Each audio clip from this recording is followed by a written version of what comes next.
আমায় বলেছে আর কটা নামছে, আমি নেবো না, বাড়িতে এখন আছে অনেকগুলো, এখন নেবো না, একটাই দাও। আর এইগুলো হলো কসমস গাছ। আর এইটা কী আছে আমি নাম জানি না।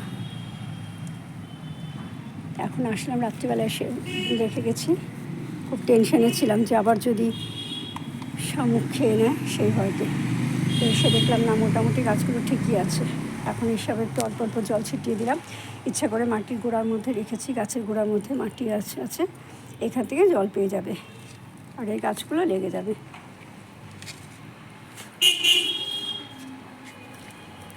আর এইগুলো হলো ডালিয়া গাছ। গাছে একটু জল ছিটা দিলাম, বেশি জল দিইনি, অল্প জল ছিটা দিয়েছি। ওখানে 5টা ডালিয়া, এখানে 5টা পিটুনিয়ার। এই দেখো না, হাতে পুরো রক্ত জমে গেল। ওইখানে গাছগুলো সরাতে গেলাম, সরাতে গিয়ে একদম মালসার তলে হাত পুরো চেপে গেল। চেপে গিয়ে এই গাছের ডালগুলো কেটে দিয়েছিলাম, দেখো আবার কেমন সুন্দর কচি কচি পাতা হচ্ছে। এবার আমার কাশফুল গাছে একটাও ফুল হলো না।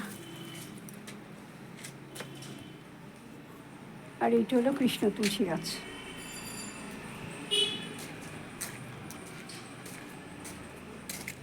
এখানে মাটি আছে, এখান থেকে এই মাটিগুলো সব তুলবো, এখানে মাটি নেব।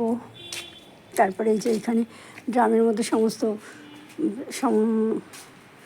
সবজির খোসা, বাবার মৃত্যুবার্ষিকীর মালা, তারপরে কাঠি, এগুলো সমস্ত কিছু রয়েছে।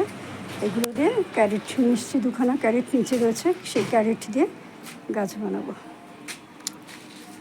আর এখানে কিছু মূলো বীজ ফেলে গেছিলাম, সেখান থেকে গুড়ি গুড়ি সব গাছ বেরোচ্ছে। সেগুলো মূলো গাছ না কিসের গাছ বলতে পারবো না। আর এই দেখো এখানে কি সুন্দর মেথি শাক আর ধনে পাতা হচ্ছে একই জায়গাতে।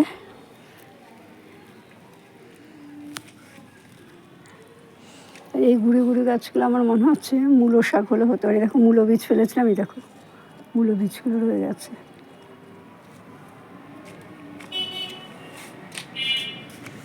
আর এখানে একটা চন্দ্রমল্লিকা আগেই ছিল, গত বছর, আগের বছর, তার আগের বছর কিনেছিলাম।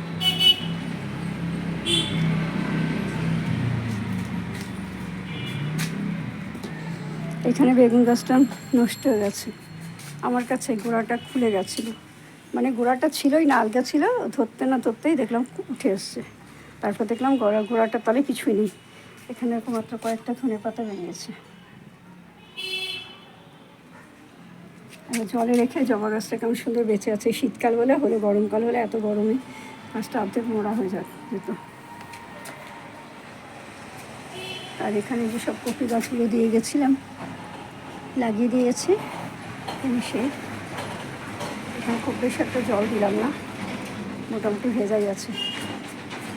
আর এই যে এই গাছটা, এই ক্যারেটটা সরাতে গিয়ে দেখো আঙুলটা কি অবস্থা হলো,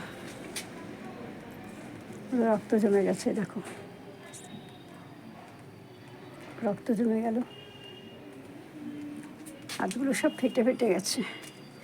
আর দেখো সন্ধ্যামালতির বীজ হয়েছে।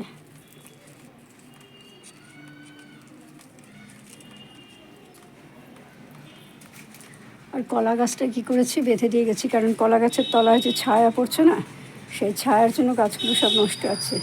আর এইটাকেও সরিয়ে নিয়ে আসলাম, এটা একদম কোনাতে ছিল, কোনা থেকে এটাকে সরিয়ে নিয়ে আসলাম। এইটাও কোনায় ছিল, এই কোনার থেকে এই শিম গাছটাকেও সরিয়ে নিয়ে আসলাম। এই সন্ধ্যামালতি বীজগুলো এখানেই দিয়ে দিই, এক জায়গাতেই হোক, 10 জায়গা হওয়ার থেকে এক জায়গায় হোক, এখানেই ভালো হবে। তাহলে ওইখানে জায়গাগুলো ফাঁকা পাবো, ফাঁকা পেলে এই তো শীত তো এখন চলে যাওয়ার মুখে, সবে তো কদিন হলো মাত্র শীত পড়েছে। আর এই তো ডিসেম্বর মাস চলে এলো আর বসন্তকালও শুরু হয়ে গেল।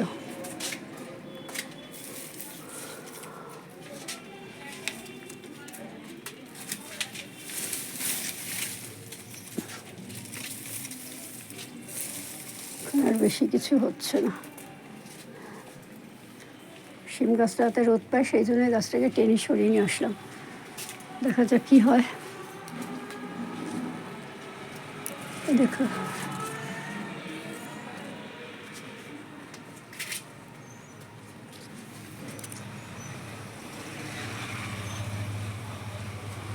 এই প্রথমে বড় শিম দুটো তুলব না। এই দেখো এখানেও শিম হয়েছে, এখানে দুপাশের দুটো শিম হয়েছে, এখানে একটা শিম হয়েছে। প্রথম শিমগুলো মাকে দেব, তারপরে এই গাছে শিম যা হচ্ছে হোক না, এই বাড়ির লোকেরাই খাবে। আর আমি ওই বাড়িতে সে শিম হবে সেখানে শিম থেকে সবাইকে দেব। এখানে দেখো এই কারি পাতা গাছটাকে জড়িয়ে দিয়েছে।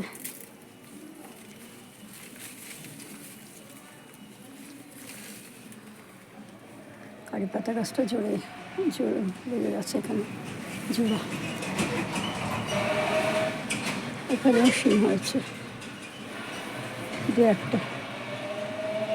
এই যে গাছের তো ছায়া পড়ে যাচ্ছে না, ছায়া পেলে গাছ হবে কীভাবে? নাচনা গাছটাকে জড়িয়ে ধরেছে।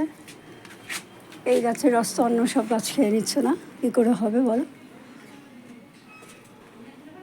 ঠিক আছে ফ্রেন্ডস, আমার এই ভিডিওটা তোমাদের কেমন লাগলো অবশ্যই কমেন্ট করে জানিও। যদি ভালো লাগে তাহলে অবশ্যই লাইক করো, শেয়ার করো, সাবস্ক্রাইব করো, আর পাশে থাকা আইকন বেলটা বাজিয়ে দিও। এটা হচ্ছে চাল কুমড়ো গাছ, এই গাছটাকেও তুলে দেবো। Bye, tata.